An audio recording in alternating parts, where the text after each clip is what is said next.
ارتضیٰ میری سمجھ سے باہر ہو تم، کیا ہو گیا ہے تمہیں؟ یہ بات عام سی ہے، جو لڑکی بھی ریپ کیس فائل کرتی ہے اس سے ایسے سوالات پوچھے جاتے ہیں، اور ایک تم ہو، بجائے اس کے کہ تم حیا کو سمجھاؤ، تم وکیل سے یہ بحث کر رہے تھے کہ ایسے سوالات حیا سے پوچھے ہی نہ جائیں۔ وہاج اس حد تک ضد ہو رہا تھا کہ اپنے ہی بال نوچ لے۔ عجیب ضد تھی ارتضیٰ کی۔ یہ کیسا قانون ہے وہاج؟ ایک تو وہ لڑکی پہلے اس اذیت سے گزری ہے جو ناقابل برداشت ہے، اور پھر اسی کو بھری عدالت میں اس قسم کے بیہودہ سوالات کر کے اس کے عزت نفس کی دھجیاں اڑائی جائیں، اس سے اس اذیت کا ایک ایک پہلو پوچھا جائے جو اسے ذہنی اور جسمانی تکلیف سے دوچار کر دے۔ مطلب اذیت پہ اذیت دینے والی بات ہے۔ ارتضیٰ کا چہرہ غصے سے سرخ ہو رہا تھا۔ ایسا پہلی بار تو نہیں ہوگا نا، اور نہ حیا وہ واحد لڑکی ہوگی جو ایسے سوالات کا سامنا کرے گی۔ وہاج نے پھر سے اسے سمجھانے کی اپنی سی کوشش کی۔ جب میں سارے ثبوت دینے کو تیار ہوں جو آذر کو مجرم ثابت کرتے ہیں تو اس قسم کے سوالات لامعنی حیثیت رکھتے ہیں۔ پھر میں کیوں کسی کو یہ حق دوں کہ وہ حیا سے اس قسم کی گفتگو کرے؟ قانون تمہارے مطابق تو چلے گا نہیں، مخالف پارٹی ہم سے زیادہ اسٹرانگ ہے۔ سب سے بڑا وکیل ہائر کروایا ہے دلاور ہمدانی نے آذر کے لیے۔ جھوٹ کو سچ بنانا، سچ کو جھوٹ بنا کے پیش کرنا مشکل نہیں ہے ان کے لیے۔ وہاج کی باتیں بھی اپنی جگہ پہ ٹھیک تھیں۔ بہت کم عمر ہے یار وہ، اور اس پہ جذباتی بھی بہت ہے، نہ جانے کیا جواب دے گی۔ ارتضیٰ کی سوچ سوچ کے حالت غیر ہو رہی تھی، جیسے حیا سے پوچھے جانے والے سوالات کی اذیت اس نے سہنی ہو۔ یہ سمجھانا تمہارا کام ہے؟ یار کیا میرا کام ہے؟ سیدھا سا کیس ہے، ایک ڈی این اے کی رپورٹ اسے مجرم ثابت کر دے گی۔ وہ سب ویڈیوز، اس رپورٹر کا بیان، سب کچھ تو موجود ہے۔ پھر یہ سب… ارتضیٰ اپنا سر پکڑ کے رہ گیا تھا۔ حیا اپنے کمرے میں بیٹھی سب کچھ سن رہی تھی۔ اتنا تو وہ سمجھ بھی گئی تھی، وکیل کی نظریں اور اس کی باتیں حیا کو سمجھا گئی تھیں کہ اسے کٹہرے پہ کھڑے ہو کے کس اذیت سے دوچار ہونا پڑے گا۔ لیکن ارتضیٰ کا اس بات پر اتنا بے چین اور بے کل ہونا اسے حیران کر گیا تھا۔ اس سے یہ بات برداشت ہی نہیں ہو رہی تھی کہ حیا سے کوئی بے باک قسم کے سوال کرے۔ اس کا بس نہیں چل رہا تھا وہ کیسے اسے سب کی نظروں سے اوجھل کر دے اور خود اس کی جگہ پہ کھڑا ہو جائے۔ پہلی پیشی پہ آذر کو کٹہرے پہ کھڑا کیا گیا۔ 2 دن جیل میں رہ کے اس کے چہرے پہ پزمردگی چھائی ہوئی تھی۔ ہال کی کرسی پہ بیٹھی حیا کو اس نے قہر برساتی نظر سے دیکھا تھا، جیسے چھوڑے گا نہیں۔ حیا کے جسم پہ سنسنی سی دوڑی۔ بے ساختہ ارتضیٰ کا ہاتھ کس کے پکڑا۔ ارتضیٰ نے پہلے حیا کی طرف دیکھا، پھر اس کی نظروں کا تعاقب کرتے ہوئے سامنے کھڑے آذر کو دیکھا، جو حیا کو گھور کے دیکھ رہا تھا۔ لیکن جب آذر کی نظر ارتضیٰ پہ پڑی تو اس کی نظریں اسے یہ سمجھا گئی تھیں کہ حیا کے ساتھ کھڑا کون ہے۔ وہ رخ بدل گیا۔ حیا کے وکیل نے ایک مختصر سی تحریر جج کے سامنے رکھی۔ ایڈوکیٹ عطاء الرحمن، تو آپ حیا ارتضیٰ کی طرف سے وکیل صفائی کے طور پہ ہیں؟ جی۔ آذر کی جانب سے بھی کھڑے ہونے والے وکیل نے اپنا تعارف کروایا۔ کچھ دیر جج اس کیس کو پڑھتا رہا، پھر عطاء الرحمن سے مخاطب ہوا۔ عدالت کی کارروائی شروع کی جائے۔ جج کے کہنے پہ سب سے پہلے اس رپورٹر کو بلوایا گیا جس نے سارا تماشا لگایا تھا۔ اسے دیکھ کے آذر کے چہرے کا رنگ اڑا تھا۔ وہ پولیس کسٹڈی میں تھا، ہاتھوں میں ہتھ کڑی پہنے کٹہرے میں لا کے کھڑا کیا گیا۔ سب سے پہلے تو اس نے یہ حلف اٹھایا کہ وہ جو کچھ کہے گا سچ کہے گا۔ آذر کے وکیل نے سوال اور جواب شروع کیے جو سرسری اور عام نوعیت کے تھے۔ اس نے حیا کو ارتضیٰ کے ساتھ لگے دیکھا اور پھر جو کچھ حیا نے وہاں کہا وہ انہی باتوں کو زیر بحث لاتا رہا اور یہ ثابت کرتا رہا کہ اصل قصوروار ارتضیٰ ہے، جبکہ حیا نے اپنے لیے خود ہی فیصلہ چن لیا تھا اور کیس ختم کر دیا تھا۔ تو پورے 10 ماہ بعد اس کیس کو نئے سرے سے ری اوپن کیوں کیا گیا ہے؟ جناب والا، میرے خیال سے جب حیا صاحبہ اس وقت میڈیا کے سامنے پورے ہوش و حواس میں اپنے ساتھ ہونے والی زیادتی کا الزام اپنے ہی پروفیسر پہ لگا کے اور پھر وہیں موقع پہ آنن فانن اپنا فیصلہ سنا کے کیس ختم کر چکی ہیں، تو 10 ماہ بعد یہ کیسے میرے کلائنٹ پہ الزام لگا سکتی ہیں؟ ان کی وہ ویڈیو ابھی بھی میڈیا میں محفوظ ہوگی. اگر کہیں تو عدالت کو یاد دہانی کے طور پہ دکھائی جا سکتی ہے، جس میں انہوں نے خود نکاح کا کہا تھا. میری عدالت سے درخواست ہے کہ عدالت کا قیمتی وقت ضائع کرنے پہ حیا ارتضیٰ کے خلاف سخت سے سخت ایکشن لیا جائے. یہ کہہ کے وہ واپس اپنی کرسی پہ بیٹھ گیا. عطاء الرحمن کھڑا ہوا، آذر کے پاس پہنچ گیا. حیا کے ساتھ جو کچھ بھی پروفیسر ارتضیٰ نے کیا، کیا آپ نے اپنی آنکھوں سے دیکھا تھا؟ جی ہاں. وہ حد درجہ گھبرایا ہوا تھا. ذرا پھر سے ایک بار بتانا پسند کریں گے کہ آپ نے کیا کرتے دیکھا تھا پروفیسر کو؟ وہ حیا کو گلے لگائے ہوئے تھے اور وہ بہت رو رہی تھی. میں وہاں اس ہال میں ایک تقریری مقابلے کی ویڈیو بنانے آیا تھا، لیکن یہ سب دیکھ کے میں وہاں پہنچ گیا اور پھر جو کچھ ہوا وہ سب نے دیکھا تھا.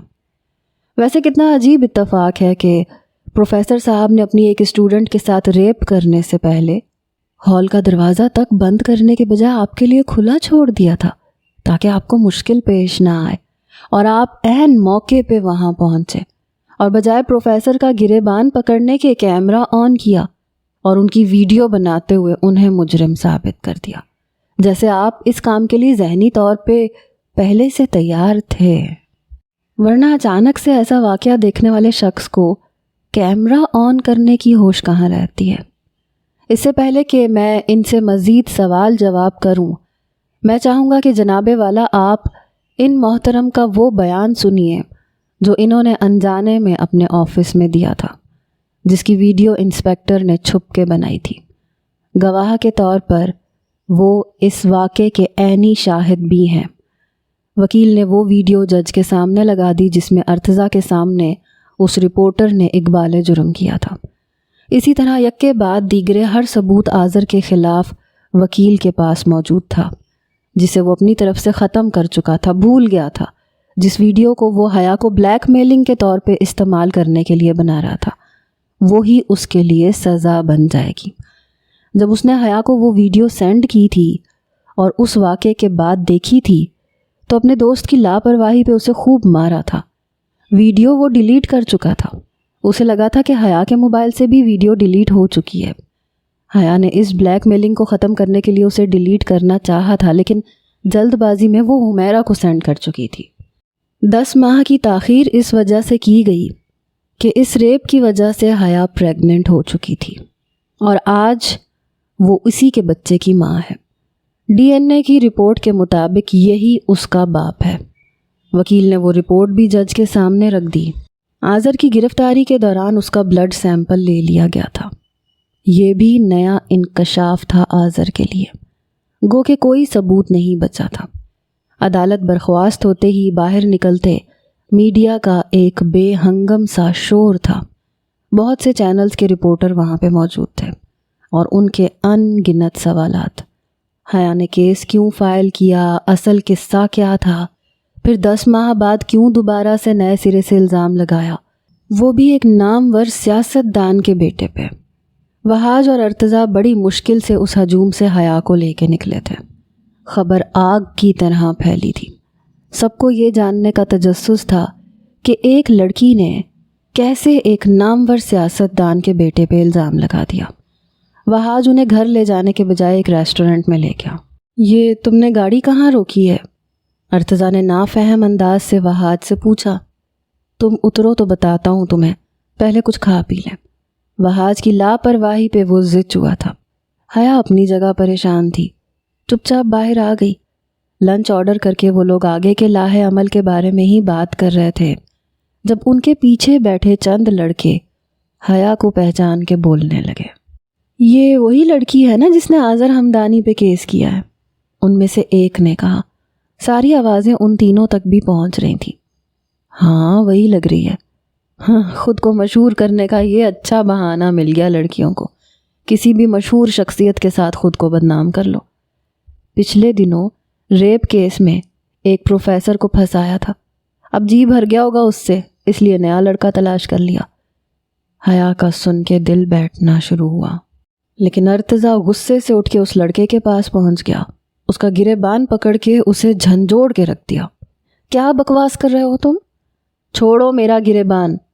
ہم اکیلے نہیں کر رہے، یہ باتیں سارا معاشرہ کر رہا ہے۔ ایسی داغدار لڑکیوں کا کام ہی یہی ہے، اپنے منہ کی کالک دوسروں پہ ملتی ہیں، وہ لڑکا حقارت سے بولا۔ جب تک وحاج ارتضیٰ کے پاس پہنچا، ارتضیٰ اس لڑکے کے منہ پہ مکہ مار چکا تھا۔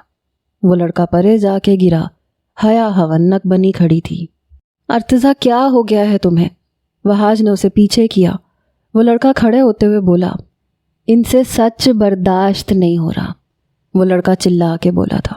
اس کے باقی کے دوست اس لڑکے کو چپ کروا رہے تھے۔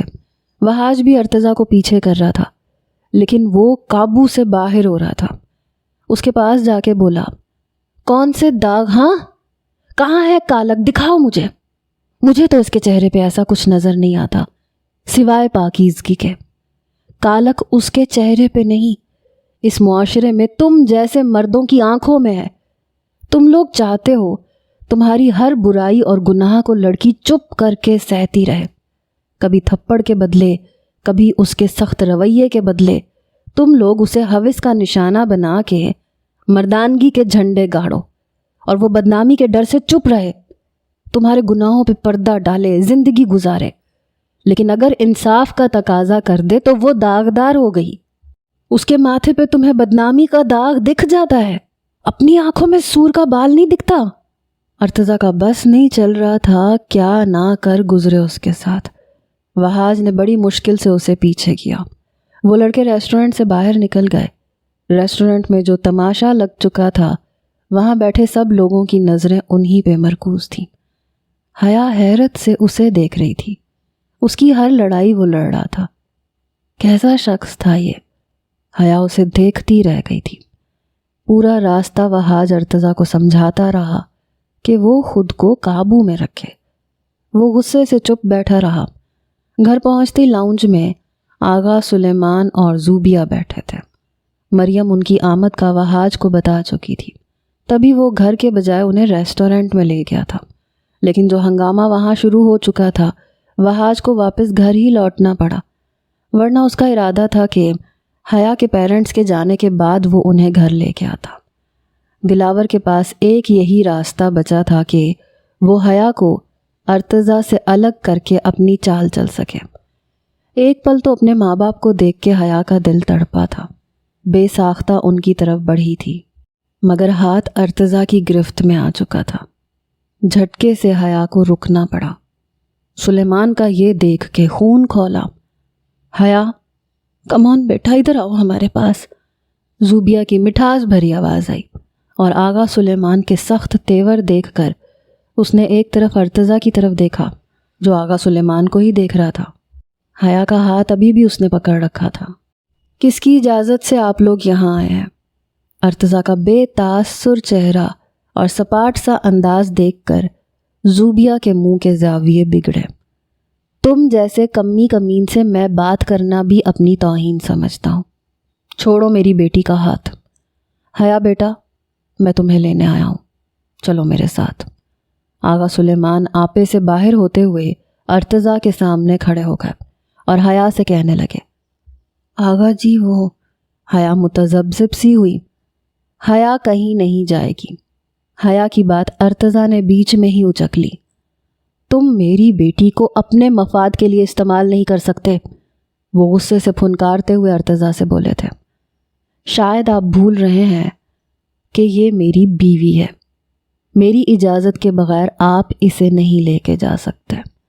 حیا کہیں نہیں جائے گی، اس لیے آپ یہاں سے جا سکتے ہیں۔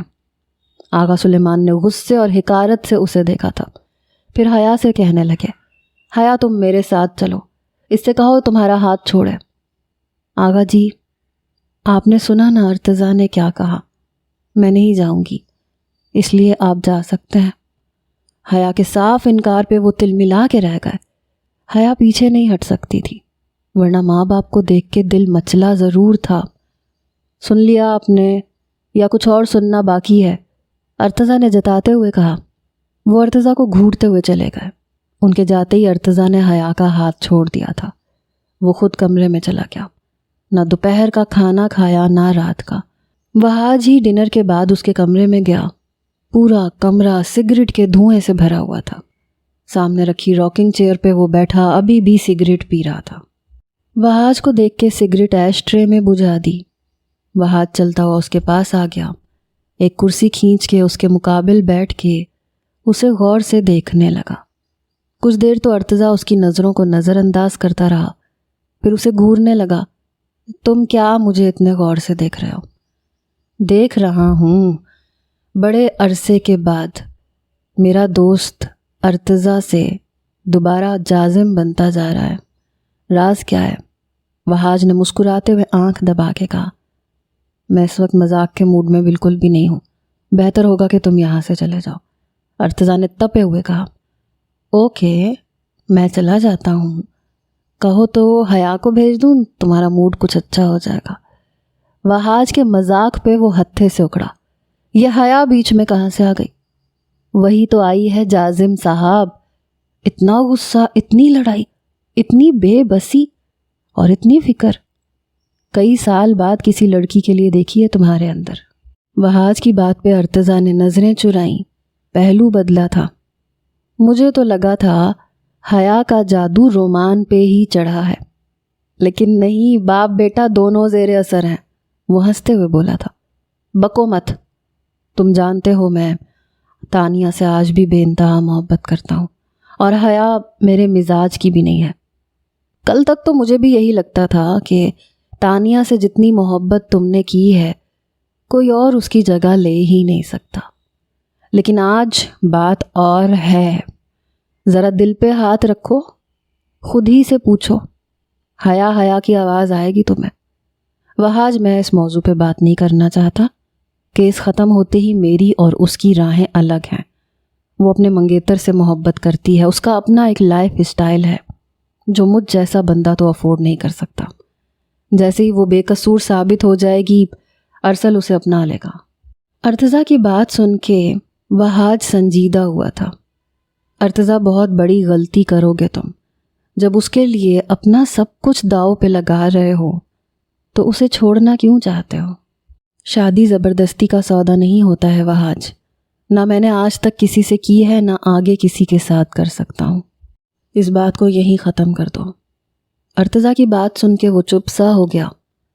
اوکے، ٹھیک ہے، سمجھ گیا ہوں، اب اٹھ کے کھانا کھاؤ اور اسے بھی کھلاؤ جو دوپہر سے اپنے کمرے میں بند بیٹھی ہے، رو رہی ہے۔ مریم کہہ کے تھک گئی، لیکن ایک نوالا اس نے منہ میں نہیں ڈالا، نہ تو وجہ بتا رہی ہے نہ کچھ کھا رہی ہے۔ یہ کہہ کے وہاج کمرے سے باہر جا چکا تھا۔ ارتضیٰ کے لیے یہ نئی فکر تھی۔ ایک تو اس لڑکی کے ڈراموں سے میں بہت تنگ ہوں۔ کمرے سے باہر آ کے وہ حیا کے کمرے کو نوک کرنے لگا۔ اندر سے مریم کی آواز آئی۔ ارتضیٰ نے دروازہ کھولا تو مریم حیا کے پاس ہی بیٹھی تھی، کھانے کی ٹرے رکھے ہوئے۔ کچھ تو کھا لو حیا، صبح سے بھوکی ہو۔ مجھے بھوک نہیں ہے۔ سوجی ہوئی سرخ آنکھوں سے ابھی بھی آنسو بہہ رہے تھے۔ مریم نے دروازے پہ ارتضیٰ کو دیکھا تو بیڈ سے کھڑی ہو گئی۔ آپ ہی سے کچھ سمجھائیے ارتضیٰ بھائی، میں تو کہہ کے تھک گئی ہوں۔ مریم یہ کہہ کے کمرے سے چلی گئی۔ ارتضیٰ چلتے ہوئے اس کے سامنے بیٹھ گیا، روٹی کا نوالا توڑا، سالن لگا کے اس کے ہونٹوں کے قریب کر دیا۔ حیا نے منہ پیچھے کر لیا۔ اگر تم یہ سوچ رہی ہو کہ ارسل کی طرح میں تمہاری منتیں کروں گا تو غلط سوچ رہی ہو۔ منہ کھولو اپنا اور شرافت سے کھانا کھاؤ۔ یہ نخرے تم اپنے شوہر کو دکھانا، مجھے نہیں۔ اس بات پہ حیا نے تعصب سے اس کی طرف دیکھا تھا، پھر منہ کھول کے نوالا منہ میں لے لیا۔ ہاں، آپ بھلا یہ سب کیوں کریں گے؟ میں کوئی تانیہ تھوڑی نہ ہوں۔ ساتھ ساتھ وہ کھا رہی تھی، ساتھ ساتھ رو بھی رہی تھی۔ ہو بھی نہیں سکتی، دوسرا نوالا اسے کھلاتے ہوئے ارتضیٰ نے کہا۔ مجھے ہونا بھی نہیں ہے، میں حیا ہوں اور مجھے حیا ہی رہنا ہے۔ وہ تن کے بولی۔ تمہارے بس کی بات بھی نہیں ہے کہ تم تانی جیسی بن جاؤ۔ ہوتی بھی تو بھی میں نہیں بنتی، مجھے حیا ہی رہنا ہے۔ ایک عجیب سی جلن تھی جو حیا کو تانیہ سے محسوس ہو رہی تھی۔ اس کے ہاتھ سے کھانا کھاتے ہوئے وہ اس کا اظہار بھی کر رہی تھی۔ ہاں ٹھیک کہہ رہی ہو تم، جب سے میری زندگی میں آئی ہو پریشان کر کے رکھ دیا ہے مجھے۔ ہر روز ایک نیا ڈرامہ ہوتا ہے تمہارے پاس مجھے تنگ کرنے کے لیے۔ اگلی پیشی تک کیس ختم ہو جائے گا، چلی جانا اپنے باپ کے پاس، جن کی یاد میں یہ آنسوؤں کی ندیاں بہا رہی ہو تم۔ دل تو ارتضیٰ کا بھی بے چین ہو رہا تھا اس کے جانے کا سوچ سوچ کے۔ ہاں چلی جاؤں گی ہمیشہ کے لیے، خوش رہیے گا اپنے خیالوں کی دنیا میں اپنی تانیہ کے ساتھ، دوبارہ کبھی شکل بھی نہیں دکھاؤں گی آپ کو۔ نہ جانے کون سا غصہ تھا، کس بات کی تکلیف تھی جسے وہ لفظ نہیں دے پا رہی تھی۔ اچھی بات ہے، دوبارہ تمہارے یہ نخرے نہیں دیکھنے پڑیں گے مجھے، اپنے ارسل کے ساتھ خوش رہنا، مجھ جیسا نہیں ہے وہ جو تم پہ روب جمائے گا۔ کھانا وہ کھا چکی تھی، پانی کا گلاس ارتضیٰ نے حیا کے ہاتھ میں تھمایا۔ اس سے پہلے کہ وہ اٹھ کے جاتا، حیا نے اس کا ہاتھ تھام لیا، گلاس سامنے رکھی ٹرے پہ رکھ دیا اور ارتضیٰ کی طرف دیکھنے لگی۔ ارسل واقعی آپ جیسا نہیں ہے، وہ اس لڑکے جیسا ہے جو ریسٹورنٹ میں مجھ پہ فکرے بازی کر رہا تھا۔ ارسل ہر اس مرد جیسا ہے جو عام طور پہ سرے راہ چلتے پھرتے نظر آتے ہیں۔ آپ ویسے کیوں نہیں ہیں ارتضیٰ؟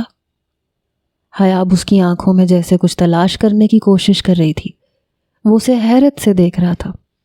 جو میرے ساتھ ہوا وہ بہت سی لڑکیوں کے ساتھ ہوتا ہے، لوگ ایسی باتیں کرتے ہیں، گناہ کرنے والا پھر عزت پا لیتا ہے، اسے کوئی الزام نہیں دیتا، لیکن عورت کے دامن میں لگا داغ کبھی نہیں مٹتا۔ اس کے ماتھے پہ لگی ریپ نام کی کالک ہمیشہ سب کو نظر آتی ہے، ہر شخص اسے احساس دلاتا ہے کہ اس کے ساتھ یہ ہوا ہے۔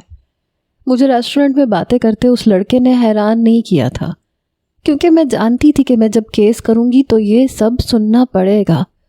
مجھے حیران آپ کی باتوں نے کیا تھا۔ کیسی نظریں ہیں آپ کی، جن سے آج تک مجھے کبھی خوف نہیں محسوس ہوا۔ ان آنکھوں سے آج تک مجھے کبھی یہ احساس نہیں ہوا کہ یہ نظریں میرے وجود میں کسی خنجر کی طرح پیوست ہو رہی ہیں۔ میرے ماتھے پہ لگا بدنامی کا کالا ٹیکا آپ کو کیوں نہیں دکھتا؟ حیا آپ کو ہمیشہ حیا جیسی پاکیزہ کیوں لگتی ہے؟ بری کیوں نہیں لگتی؟ کیوں چھپانا چاہتے ہیں مجھے سب کی نظروں سے؟ کیوں؟ آپ کی آنکھوں میں اتنی پاکیزگی کیوں ہے کہ مجھے میرا وجود بھی معتبر لگتا ہے؟ وہ کسی اور ہی ویژن میں بول رہی تھی۔ وہ مسلسل اس سے نظریں چرا رہا تھا اور وہ مسلسل اس کی آنکھوں میں دیکھ رہی تھی، ایسے جیسے ان آنکھوں میں سما جائے یا انہیں اپنے اندر اتار لے۔ پھر بے اختیاری میں اس کا چہرہ اپنے دونوں ہاتھوں میں لے لیا۔ ایک کرنٹ تھا جو ارتضیٰ کو اپنے وجود میں لگتا ہوا محسوس ہوا۔ ایک جھٹکے سے ارتضیٰ نے اس کے ہاتھوں کو پیچھے کیا تھا۔ بیہیو یور سیلف حیا، یہ کہہ کے وہ کمرے سے چلا گیا تھا۔ حیا ابھی بھی اس بند دروازے کو دیکھ رہی تھی جہاں سے وہ جا چکا تھا۔ صبح اپنے ماں باپ کو دیکھ کے دل مچل کے رہ گیا تھا۔ اپنی ماں سے گلے لگنا چاہتی تھی، باپ کے کندھے سے لگ کے رونا چاہتی تھی۔ ارتضیٰ کا اسے ان سے ملنے سے روکنا برا لگا تھا، لیکن اس وقت ارتضیٰ کا ساتھ دینا ضروری تھا۔ وعدے کی پابند تھی، اس لیے وہی کر گئی جو وہ چاہتا تھا، لیکن اپنے والدین کے جانے کے بعد پھوٹ پھوٹ کے رونے لگی تھی۔ 10 مہینے بعد اس نے ان کی شکل دیکھی تھی۔ دل میں ارتضیٰ کے لیے بڑی بدگمانیاں بھی آئی تھیں۔ رات تک کھانا بھی نہیں کھایا تھا۔ شکوے ہی تو کر رہی تھی اس سے، لیکن شکوے کب محبت میں بدل گئے وہ سمجھ ہی نہیں پائی۔ یہ جان چکی تھی کہ دل میں اب ارسل کہیں نہیں رہا، کوئی تھا تو ارتضیٰ تھا۔ اپنی آنکھیں اس نے زور سے میچ لیں، آنکھوں میں ٹھہرے آنسو رخساروں پہ گرنے لگے۔ میں نہیں رہ سکتی آپ کے بغیر، کیوں سمجھ میں نہیں آتا آپ کو؟ ہاں، سمجھ میں تو تب آئے جب دل و دماغ سے تانیہ نکلے۔ اپنی اس بیوی کا خیال ہے جو دنیا سے جا چکی ہے، جو سامنے بیٹھی ہے وہ تو نظر ہی نہیں آتی۔ تانیہ تانیہ، بس Tania, I hate Tania. Bed سے کشن اٹھا کے اس نے غصے سے زمین پہ پھینکا تھا۔ دلاور صاحب، میں خود گیا تھا حیا کو لینے، آپ سمجھ نہیں رہے۔ اس شخص نے میری بیٹی کو یرغمال بنا رکھا ہے، برین واش کر دیا 10 مہینوں میں اس کا۔ آغا سلیمان دلاور کا غصہ ٹھنڈا کرنے کی کوشش کر رہا تھا۔ سلیمان، میں کچھ نہیں جانتا، اس کے پاس سارے ثبوت موجود ہیں۔ اگر میرے بیٹے کو سزا ہو گئی تو تمہیں بھی کہیں کا نہیں چھوڑوں گا۔ دیکھیں، وکیل کس لیے ہے؟ اس کا کام ہی سچ کو جھوٹ بنا کے پیش کرنا ہے، دلائل دے، اپنے کلائنٹ کو بے قصور ثابت کرے۔ آپ بے فکر رہیں، میں حیا سے بات کروں گا، دوبارہ سے سمجھانے کی کوشش بھی کروں گا۔ سمجھاؤ اپنی بیٹی کو، اگر ایک بار وہ کیس واپس لے لے تو میں سیاست میں تمہیں وہاں تک پہنچا دوں گا جہاں کہ تم نے کبھی خواب بھی نہیں دیکھے ہوں گے۔ دلاور نے سلیمان کی آنکھوں پر وہ پٹی باندھی، انہیں وہ خواب دکھائے جن کے وہ متمنی تھے۔ آپ بے فکر رہیں، ایسا ہی ہوگا جیسا آپ چاہتے ہیں۔ سلیمان نے دلاسے دے کے فون بند کر دیا۔ حیا کے نمبر پہ فون کرتا تھا لیکن فون بند تھا، پریشان ہو کے رہ گیا تھا۔ دوسری طرف جیل میں آذر کی خوب آؤ بھگت کی جا رہی تھی، لیکن قید اگر سونے کے پنجرے میں ہو تو قید ہی ہوتی ہے۔ آذر جیسے عیاش اور آزاد پنچھی کہاں چین پاتے ہیں؟ جتنے ثبوت اس کے خلاف تھے اور پھر ویڈیو میں وہ اپنے ہر جرم کا اعتراف کر چکا تھا، یہ کیس ایک کمزور ریت کی دیوار ثابت ہو رہا تھا۔ وکیل پہ امید نہیں تھی، وہ بس یہ کر سکتا تھا کہ اپنی باتوں سے حیا کو ہراساں کرے۔ اگلی پیشی پہ اس نے یہی کیا۔ حیا بڑی سی شال لیے بالکل سادگی سے کٹہرے میں کھڑی تھی۔ آذر کے وکیل نے حیا کو سر سے پیر تک بڑی تنقیدی نظر سے دیکھا۔ حیا نے شال درست کی، سامنے بیٹھے ارتضیٰ نے غصے سے اپنی مٹھیاں بھینچیں۔ مسز حیا ارتضیٰ، چال تو بہت اچھی چلی ہے آپ نے، 10 ماہ میں کافی کچھ اکٹھا کر لیا، لیکن سب جھوٹ اور بے بنیاد۔ ایسی بہت سی ویڈیوز میں مختلف لوگوں کے ساتھ آپ کی بنا کے پیش کر سکتا ہوں، اور رہ گئی DNA کی رپورٹ تو اٹس یور چوائس۔ جس بھی سیاستدان کو آپ بدنام کرنا چاہیں مجھے بتا دیں، میں اس کے نام کی جعلی رپورٹ بنا دوں گا۔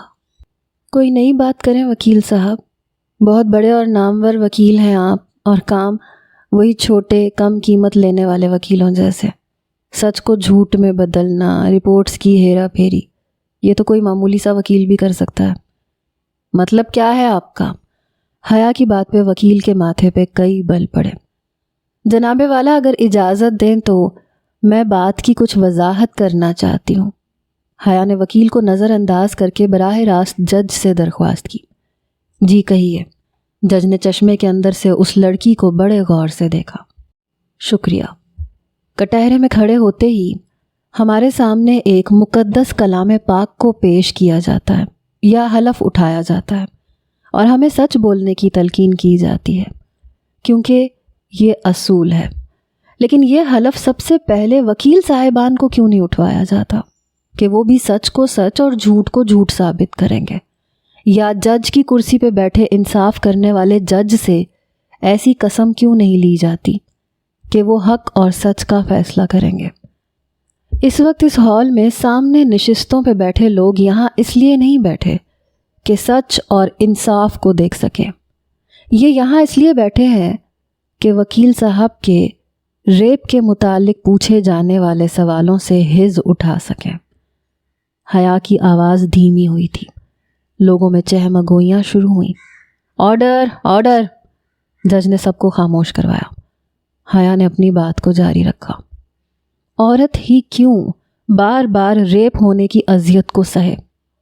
پہلے اس سامنے کھڑے شخص کے ہاتھوں، حیا نے آذر کی طرف اشارہ کیا، اس کے بعد وہاں موجود اس کے دوستوں کے تماشا دیکھتی نظروں سے، اور آج وکیل صاحب کے سامنے اسی قصے کو کئی زاویوں سے پوچھے جانے والے سوالوں سے، سامنے بیٹھے ان تمام لوگوں کی نظروں سے۔ کیا ریپ ایک طرح سے ہوتا ہے؟ نہیں جناب والا، نہیں۔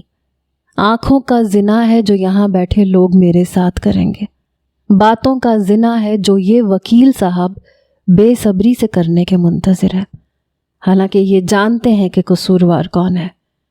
اس دن پارٹی میں میرے ساتھ اس شخص نے سب کے سامنے بدتمیزی کی تھی جب میں نے اسے تھپڑ مارا تھا۔ اتفاق ہے کہ یہ وکیل صاحب بھی وہیں موجود تھے۔ کھلے عام اس شخص نے مجھے برباد کرنے کی دھمکی دی تھی، کوئی کچھ نہیں بولا تھا۔ بڑے بڑے پولیس افسران وہاں موجود تھے، کسی نے کوئی ایکشن نہیں لیا تھا، کسی نے گریبان پکڑ کے یہ نہیں کہا تھا کہ سر عام تم ایک کمزور سی لڑکی کو برباد کرنے کی دھمکی دے رہے ہو۔ وہاں اس وقت بظاہر نظر آنے والے ہزاروں کی تعداد میں مرد موجود تھے، لیکن در حقیقت ان میں کوئی ایک بھی مرد مومن نہیں تھا جو یہ کہتا کہ عورت پہ مردانگی جتا کے اگر تم خود کو مرد کہتے ہو تو کہاں کے مرد ہو تم؟ آپ مجھے بتائیے جج صاحب، ہزاروں کی تعداد سے ریپ کیس ہوتے ہیں، لوگ کیوں عدالت کا دروازہ کھٹکھٹانے سے گھبراتے ہیں؟ کیونکہ انہیں پتہ ہوتا ہے یہاں انصاف تو ملے گا نہیں، لیکن اس کی بیٹی کی معاشرے میں منہ دکھانے کے قابل عزت نہیں رہے گی۔ کیسا نظام ہے یہ ہمارے معاشرے کا؟ تعلیم گاہیں تک محفوظ نہیں، کالج میں 4 لڑکے دھوکے سے ایک لڑکی کو روم میں بلاتے ہیں، اسے ہوس کا نشانہ بناتے ہیں، میڈیا آتا ہے اسے دنیا کے سامنے ذلیل کر کے رکھ دیتا ہے، اور پرنسپل کے کان پہ جوں تک نہیں رینگتی۔ اسکولوں میں، کوچنگ میں، ہسپتالوں، جیلوں میں، دارالامانوں میں، ہر جگہ عورت ہوس کا نشانہ بن رہی ہے اور انتظامیہ سوئی پڑی ہے، کوئی پوچھنے والا نہیں۔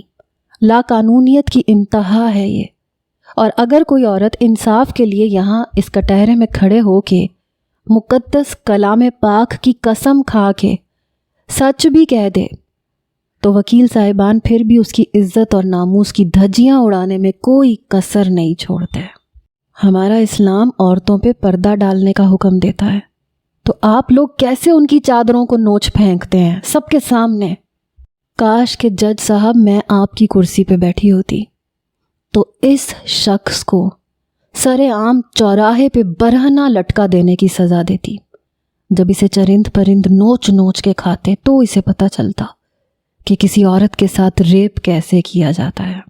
لیکن مجھے پتا ہے یہاں پہ ایسا کچھ نہیں ہوگا، ہر سچائی کو جھوٹ میں بدل دیا جائے گا، اس لیے کہ دولت مند، عزت دار، ایک مشہور سیاستدان کا بیٹا ہے، ہمیشہ قابل عزت ہی رہتا ہے۔ مجھے بس اور کچھ نہیں کہنا۔ جی وکیل صاحب، شروع کیجیے اپنے سوالات۔ حیا ساتھ ساتھ رو رہی تھی، ساتھ ساتھ بول رہی تھی، پورے ہال میں سناٹا تھا۔ وکیل کی تو زبان بند سی ہو چکی تھی، جج کی وقتی طور پر آنکھیں کھلی تھیں۔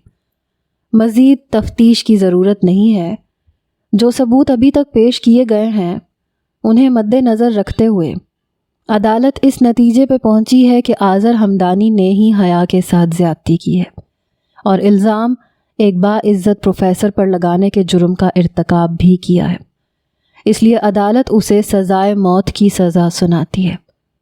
پورا ہال تالیوں سے گونج اٹھا۔ حیا کی نظر سامنے بیٹھے ارتضیٰ پہ تھی جو مسکراتے ہوئے اسے انگوٹھا دکھاتے ہوئے داد دے رہا تھا۔ آذر کا رونا واویلا مچانا سب بیکار تھا۔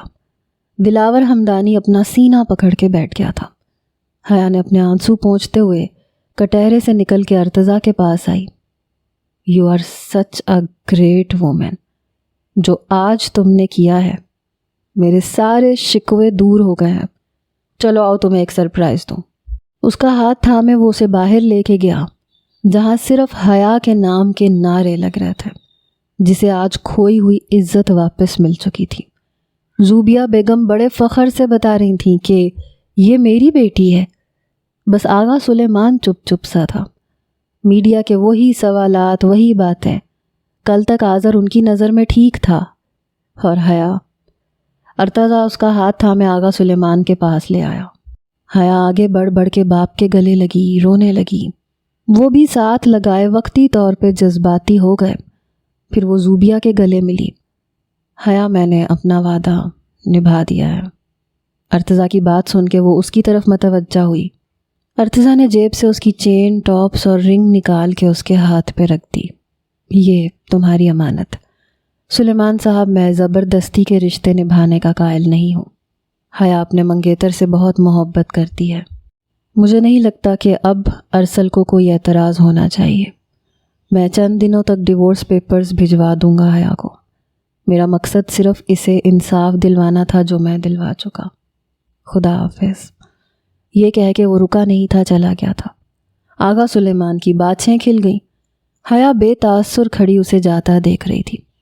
کل تک تو وہ بھی یہی چاہتی تھی، لیکن آج لگ رہا تھا دل کی دنیا لٹ چکی۔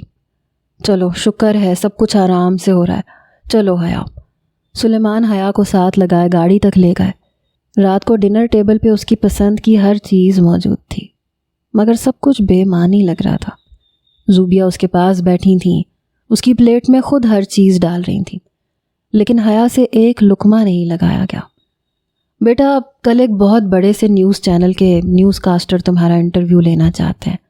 میں نے بلوا تو لیا ہے انہیں، تم نے ان کے سامنے بھی ایسا ہی سب کچھ کہنا ہے۔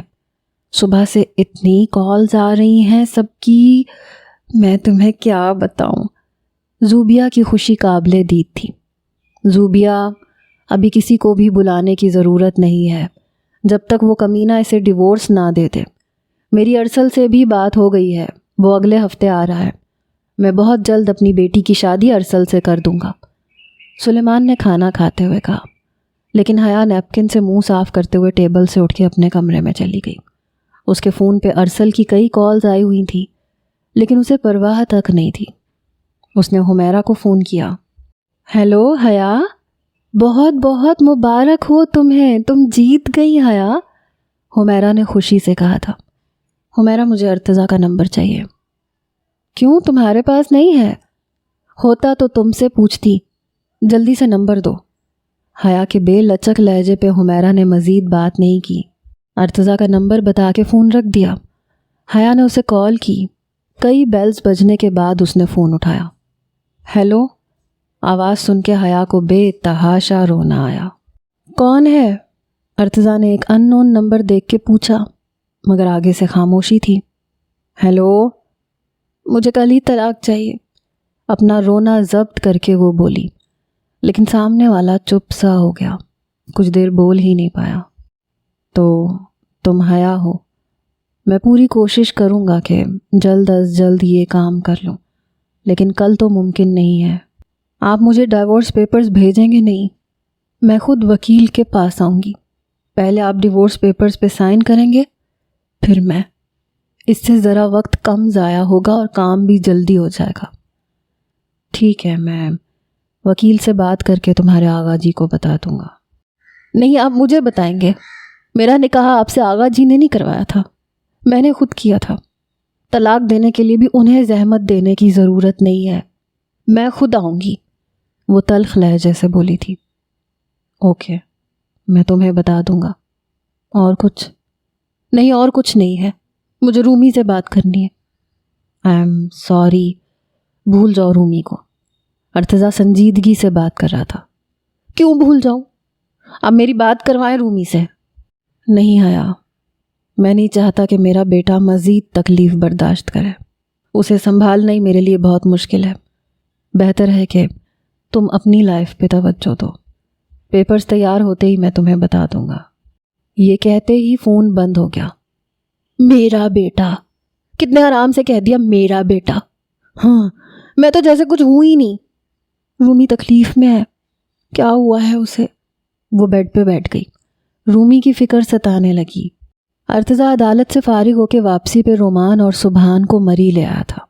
گھر میں داخل ہوتے ہی رومان نے سب سے پہلے حیا کو ڈھونڈا۔ بابا، ممی کہاں ہے؟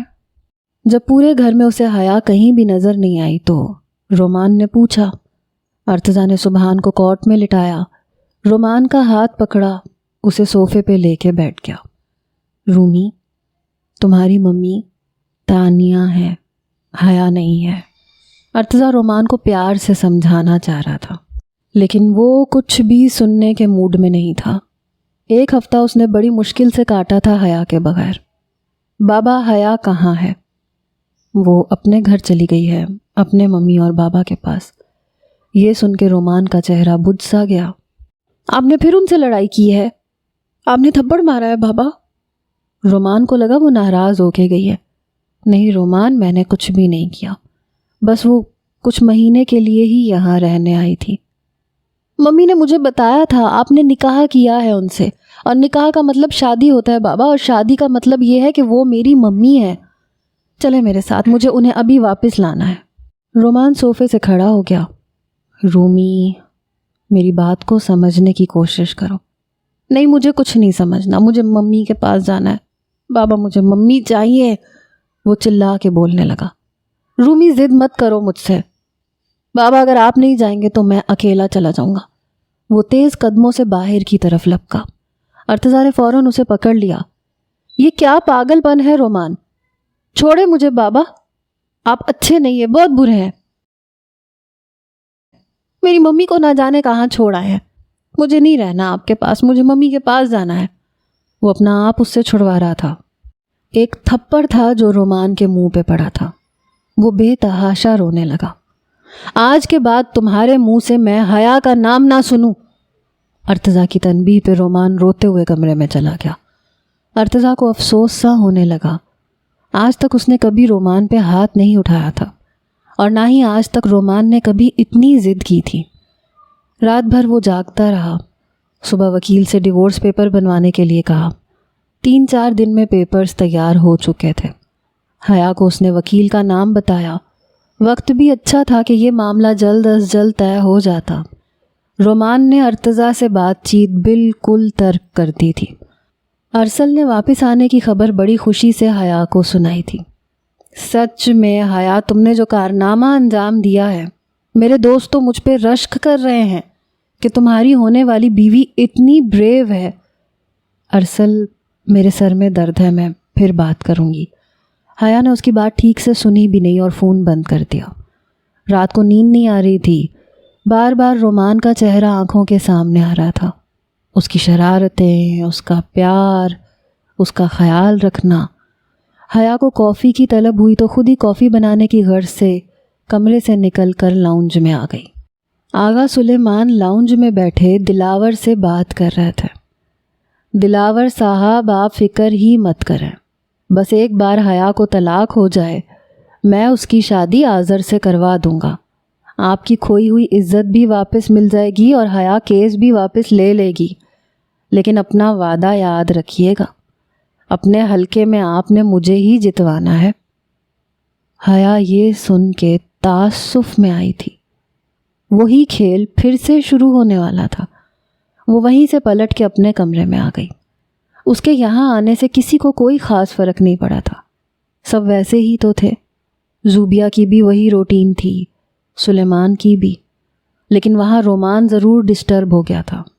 ارتضیٰ کو تو فرق نہیں پڑتا، ان کے پاس ان کی تانی کی یادیں جو ہیں، لیکن رومان کے پاس ماں نہیں ہے، میرے پاس میرے ماں باپ ہوتے ہوئے بھی نہیں ہے، تو جو توجہ مجھے نہیں مل سکی اس سے رومان کو کیوں محروم رکھوں؟ میں ارتضیٰ سے بات تک نہیں کروں گی، نہ ان کی کوئی بات سنوں گی۔ لیکن رومان کا کیا قصور ہے؟ وہ کیوں ماں کی محبت سے دور رہے؟ نہ جانے آنسو کس بات پہ آ رہے تھے، تکلیف کہاں سے اٹھ رہی تھی۔ صبح وہ یہ کہہ کے کورٹ چلی گئی کہ وہ ارتضیٰ سے ڈیورس لے کر واپس آ جائے گی۔ زوبیہ نے بھی کوئی خاص توجہ نہیں دی تھی۔ کورٹ میں پہنچ کے جب وہ وکیل کے کیبن میں داخل ہوئی تو ارتضیٰ پہلے سے موجود تھا۔ شیو کافی بڑھی ہوئی تھی، چہرے پہ سنجیدگی کے ساتھ رت جگہ کے تاثرات بھی عیاں تھے۔ حیا کو ایک نظر دیکھ کر اس نے نظریں ہٹائیں تھیں، مگر اس کے ساتھ آنے والے کو دیکھ کر بے ساختہ دوبارہ غور سے دیکھا تھا۔ وہ ایک 60 سے 65 سالہ بوڑھا سا شخص تھا، پینٹ کوٹ پہنے، کافی کمزور اور لاغر سا تھا، چلنے سے ذرا سا لنگڑا رہا تھا، منہ میں دانت بھی پورے نہیں تھے۔ ہیلو وکیل صاحب، حیا نے ارتضیٰ کو یکسر نظر انداز کیا۔ ہائے مس حیا، تشریف رکھیے۔ نہیں، مجھے بس ذرا جلدی ہے، آپ بتائیں سائن کہاں کرنا ہے؟ وہ کافی عجلت میں تھی۔ کیوں مس حیا، اتنی جلدی کس بات کی ہے؟ میں یہ چاہ رہا تھا کہ آپ دونوں ایک بار دوبارہ اپنے فیصلے پہ نظر ثانی کر لیں، وکیل نے دونوں کی جانب دیکھ کر کہا۔ نہیں، مجھے اس کی ضرورت نہیں ہے۔ ایک ایسے شخص کے ساتھ کیا زندگی گزارنی جو اپنی مرحومہ بیوی کی یادوں سے ہی نہ نکلے۔ ایکچولی میں ان کے ساتھ شادی کرنا چاہتی ہوں، اور یہاں سائن کرنے کے بعد ان کے ساتھ میں نے کورٹ میرج بھی کرنی ہے، اور آپ کو تو پتہ ہے پھر ان کاموں میں کتنا وقت لگ جاتا ہے۔ حیا نے اس بوڑھے شخص کی طرف اشارہ کیا۔ اس سے وکیل اور ارتضیٰ دونوں کے منہ سے بیک وقت نکلا تھا۔ وہ شخص اس کے دادا کی عمر کا ہوگا۔ ارتضیٰ کے حواس معطل ہوئے۔ جی ہاں، ان سے۔ حیا، یہ سب کیا ہے؟ کیا ارسل نے شادی سے انکار کر دیا ہے؟ ارتضیٰ نے سنجیدگی سے پوچھا۔ آپ کو اس سے مطلب؟ میری لائف ہے، آپ کو کیا لگے کس کے ساتھ گزرے گی، کیسے گزرے گی؟ آپ پیپرز پہ سائن کریں۔ حیا کے دو ٹوک انداز پہ وہ پریشان ہوا تھا۔ حیا ہم کچھ دیر بات کر سکتے ہیں؟ ارتضیٰ اسے سمجھانا چاہتا تھا۔ جی نہیں، مجھے آپ سے کوئی بات نہیں کرنی، آپ سائن کریں۔ تم ارسل سے محبت کرتی ہو تو پھر یہ سب نہیں کرتی۔ بھاڑ میں جائے ارسل۔ آغا جی میری شادی آذر سے کروانا چاہتے ہیں، لیکن آپ کو کیا فرق پڑتا ہے میں جیوں یا مروں؟ کیونکہ یہ میری لائف ہے، آپ کو اس سے کیا غرض؟ اس لیے آذر سے بہتر ہے کہ میں ان سے شادی کر لوں۔ آپ سائن کریں۔ حیا نے اپنے ساتھ کھڑے شخص کی طرف اشارہ کیا۔ ارتضیٰ نے پیپر پکڑے، کئی ٹکڑوں میں پھاڑ کے دوبارہ ٹیبل پہ رکھ دیا۔ چلو میرے ساتھ۔ مجھے نہیں جانا۔ صاف انکار ہوا۔ حیا کیا چاہتی ہو تم؟ زبردستی لے کے جاؤں تمہیں؟ وہ ضد چوتے ہوئے بولا تھا۔ ارے بیٹا، اب تو تیرے میاں نے پرچہ بھی پھاڑ دیا ہے، اگر ڈرامہ ختم ہو گیا تو میرے 2000 روپے مجھے دے دے، بچوں کے لیے راشن لے جاؤں گا، دعائیں دیں گے تمہیں۔ اس شخص کی بات سن کے حیا نے گھور کے اس شخص کو دیکھا تھا۔ ارتضیٰ سمجھ گیا تھا یہ سب حیا کا رچایا گیا ڈرامہ تھا۔ اپنی جیب میں سے 3000 نکال کے اس شخص کے ہاتھ پہ رکھے اور حیا کا ہاتھ پکڑ کر باہر لے گیا۔ اپنا پول کھلنے پہ حیا کو ذرا سی شرمندگی نہیں ہوئی تھی۔ چپ چاپ اس کے ساتھ گاڑی میں بیٹھ گئی۔ گاڑی چلاتے ہوئے بار بار ارتضیٰ حیا کی طرف ہی دیکھ رہا تھا، جو لا تعلق بنی بیٹھی تھی۔ پورا راستہ کچھ نہیں بولی۔ گھر پہنچ کے سب سے پہلے بھاگ کے رومان کے پاس گئی۔ اسے دیکھ کے رومان خوش ہوا، اس کے گلے لگ گیا، رونے لگا۔ ممی آپ واپس آ گئی۔ آپ کو پتہ ہے بابا نے مجھے تھپڑ مارا ہے، میں ان سے کبھی بات نہیں کروں گا۔ ہاں تمہارے بابا ہیں ہی ایسے، میں خود ان سے بات نہیں کروں گی، میں صرف تمہارے لیے آئی ہوں۔ دونوں کے گلے شکوے آنسوؤں کے ساتھ جاری تھے۔ ارتضیٰ نے سبحان کو گود میں لے لیا۔ بھوک کے مارے وہ اپنے ہاتھوں کو چوسنے میں مگن تھا۔ ارتضیٰ نے اسے گود میں لیے اس کا فیڈر بنایا۔ فیڈر پیتے ہی وہ سو گیا۔ رومان اور حیا کی آوازیں کچن تک آ رہی تھیں۔ اتنی باتیں تھیں ان کے پاس جو ختم ہونے کا نام نہیں لے رہی تھیں۔ آپ کو پتہ ہے میں نے کتنا مس کیا آپ کو وہاں پہ، اور جب گھر آیا تو آپ تھی ہی نہیں۔ میں نے بھی تمہیں بہت یاد کیا تھا رومی، میں نے تمہارے بابا سے کہا بھی تھا کہ میں نے رومی سے بات کرنی ہے، لیکن نہیں، انہوں نے میری بات تک نہیں کروائی تم سے۔ ہاں تو وہ ہیں ہی ایسے، میں نے 4 دن ان سے بات نہیں کی، آپ بھی مت کیجیے گا۔ کچن میں کھانا بناتے ہوئے وہ ان کی باتیں سن رہا تھا۔ رات ڈنر پہ کھانا لگا کے ارتضیٰ نے ان دونوں کو آواز دی۔ بھوک تو دونوں کو شدت سے لگی ہوئی تھی، اس لیے ڈنر کے لیے دونوں خفگی سے منہ پھلائے آئے۔ حیا کے لیے کرسی ارتضیٰ نے اپنی برابر والی کھسکائی، لیکن وہ رومان کے ساتھ بیٹھ گئی۔ کھانا دونوں ماں بیٹے نے ایک دوسرے کے ہاتھ سے کھایا۔ رات کو دیر تک وہ رومان کے ساتھ لاؤنج میں بیٹھی کارٹون دیکھتی رہی۔ اب تو رومان کی آنکھیں بھی نیند سے بند ہو رہی تھیں۔ سبحان کو پیمپر پہنا کر سلا کر جب وہ کمرے سے نکل کے لاؤنج میں آیا تو رومان نیند میں تھا۔ حیا نے ایک نظر ارتضیٰ پہ ڈال کے ہٹا لی۔ ارتضیٰ رومان کے پاس آیا، اسے گود میں لینے لگا۔ چلو سو جاؤ، اب بہت رات ہو گئی ہے۔ اسے گود میں بھر کے اس کے بیڈ پہ لٹایا، اس کے رخسار پہ پیار کیا، اسے لحاف اڑا کے باہر نکل آیا۔ وہ ابھی بھی باہر بیٹھی تھی۔ وہ اس کے برابر میں بیٹھ گیا۔ حیا کھسک کے ذرا سا پیچھے ہو گئی۔ آپ یہ نہ سمجھیں کہ میں آپ کے لیے واپس آئی ہوں، میں صرف رومی کے لیے آئی ہوں۔ خفا خفا سی بولی۔ رومی تو تمہیں ایسے نہیں مل سکتا، اس کے ساتھ ساتھ مجھ سے صلح کرنی ہوگی۔ وہ اسے دیکھ کے بولا۔ جی نہیں، وہی نخرا، وہی ناراضگی، اب ختم بھی کرو اس بات کو۔ چلو ہاتھ پہلے میں تمہاری طرف بڑھا لیتا ہوں۔ ارتضیٰ نے اپنا ہاتھ اس کی طرف بڑھایا۔ میں نے کہہ جو دیا، مجھے آپ سے بات نہیں کرنی۔ حیا پلیز، ارتضیٰ نے صلح جوئی میں پہل کی۔ نو، وہ 2 ٹوک انداز سے بولی۔ اوکے، مرضی ہے تمہاری، کمرے کا دروازہ لاک نہیں ہے، جب چاہو آ سکتی ہو۔ یہ کہہ کے وہ کمرے میں چلا گیا۔ حیا نے حیرت اور غصے سے اسے جاتے ہوئے دیکھا تھا۔ یہ کیا بات ہوئی؟ چلے بھی گئے، تانیہ ہوتی تو اسے نہیں مناتے؟ اس کی تو بہت منتیں کرتے ہوں گے۔ ہاں میری کیوں کریں گے؟ اپنا دل جلائے پہلے تو صوفے پہ لیٹ گئی، لیکن جب چین نہیں آیا تو اس کے کمرے میں آ گئی۔ وہ سوئے ہوئے سبحان کو کوٹ میں ڈال رہا تھا جب وہ اس کے سامنے آ کے کھڑی ہو گئی۔ کتنے سنگ دل ہیں آپ! کیا تھا اگر مجھے تھوڑا سا منا لیتے؟ میں نے کون سا ساری زندگی ناراض رہنا تھا؟ لیکن نہیں، آپ کو مجھ سے محبت جو نہیں ہے، بس صرف تانیہ سے ہے۔ میں باہر تمہیں منا ہی رہا تھا اگر تمہیں یاد ہو تو۔ ہاں لیکن پیار سے تو نہیں کہا تھا نا؟ اگر تانیہ ہوتی۔ ارتضیٰ نے اس کے منہ پہ ہاتھ رکھ دیا۔ تم تانیہ سے جیلس ہو رہی ہو؟ حیا، میری ایسی بیوی ہے وہ جو یہاں پہ نہیں ہے، اور نہ وہ یہاں واپس آ سکتی ہے۔ حیا نے اس کا ہاتھ اپنے منہ سے ہٹایا۔ جھوٹ! وہی ہے آپ کی زندگی میں، آپ کی ہر بات میں، اس گھر میں، اس کمرے میں، اور آپ کی آنکھوں میں اور آپ کے دل میں۔ حیا تو بس کہیں ہے ہی نہیں۔ وہ رونے لگی۔ اس وقت تو میری زندگی میں تم ہو، میرے گھر میں بھی تم ہو، اس کمرے میں بھی تم ہو، میری آنکھوں میں دیکھو وہاں بھی تمہیں اپنا چہرہ نظر آئے گا۔ اور اب تو یہ کہہ کے وہ چپ ہو گیا۔ اور اب تو کیا؟ حیا مزید سننا چاہتی تھی۔ ارتضیٰ نے اگلے ہی لمحے اسے اپنے حصار میں لے لیا۔ یہاں میرے دل میں بھی پچھلے 4 دنوں میں رومان کے ساتھ ساتھ میں نے بھی تمہیں بہت مس کیا ہے۔ ارتضیٰ کے ساتھ لگے ہوئے اس کے شکوے بھی جاری تھے۔ جھوٹ بول رہے ہیں آپ، اتنا میرا خیال ہوتا تو وہاں چھوڑ کے نہیں آتے مجھے۔ تو تم نے بھی تو نہیں بتایا تھا کہ ارسل تمہارے لیے غیر اہم ہے؟ ایک بار کہہ دیتی تو کبھی چھوڑ کے نہیں آتا۔ مجھے آپ اچھے لگنے لگے تھے، پتہ نہیں کیوں۔ بڑا عجیب سا اظہار تھا۔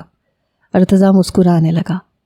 مجھے بھی تم اچھی لگنے لگی ہو، حالانکہ ایسی کوئی بات تم میں ہے نہیں جو مجھے پسند ہو۔ تم تانیہ جیسی تو بالکل بھی نہیں ہو۔ وہ کسی خوشبو کی طرح دھیرے دھیرے میری زندگی میں شامل ہوئی تھی، اور تم آنن فانن سے زبردستی آ گئی۔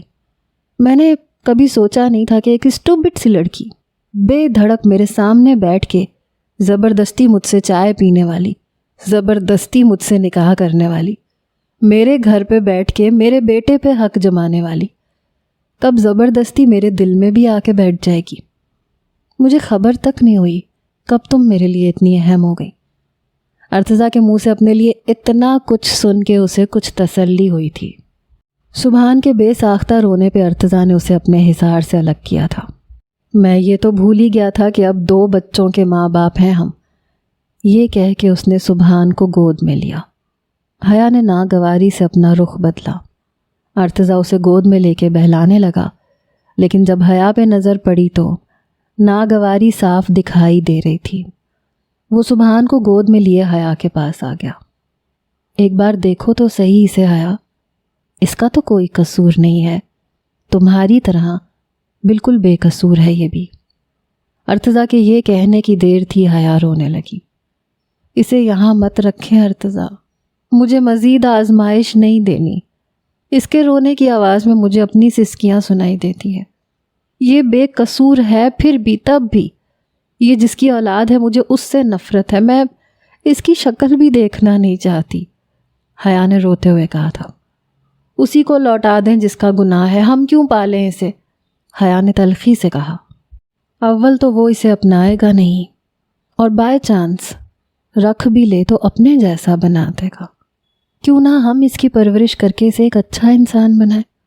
وہ بڑی لسانیت سے اسے سمجھا رہا تھا۔ میں یہ نہیں کر سکتی، میں اسے آذر کا سمجھ کے نہیں دیکھتا حیا، میں صرف یہ سمجھتا ہوں کہ یہ میری حیا کا بیٹا ہے۔ سچ پوچھو تو بہت پیار آتا ہے اس پہ، تم اسے میری نظر سے دیکھو گی تو تمہیں بہت اچھا لگے گا۔ ارتضیٰ کے کہنے پہ پہلی بار حیا نے سبحان کی طرف دیکھا تھا، جو آنکھیں کھولے اسی کو دیکھ رہا تھا، دیکھ کے مسکرا رہا تھا، پھر اس کی طرف لپکنے لگا۔ بے اختیار اسے اپنے سینے کے ساتھ لگا کے وہ رونے لگی، بے اختیار اسے چومنے لگی۔ مشکل کام تھا، لیکن ذرا سا دل بڑا کرنے سے اگر کسی معصوم کا مستقبل سنور جائے تو کیا برا ہے؟ اب آپ کی باری ہے، جلدی جلدی کمنٹس کریں اور اپنی رائے بتائیں۔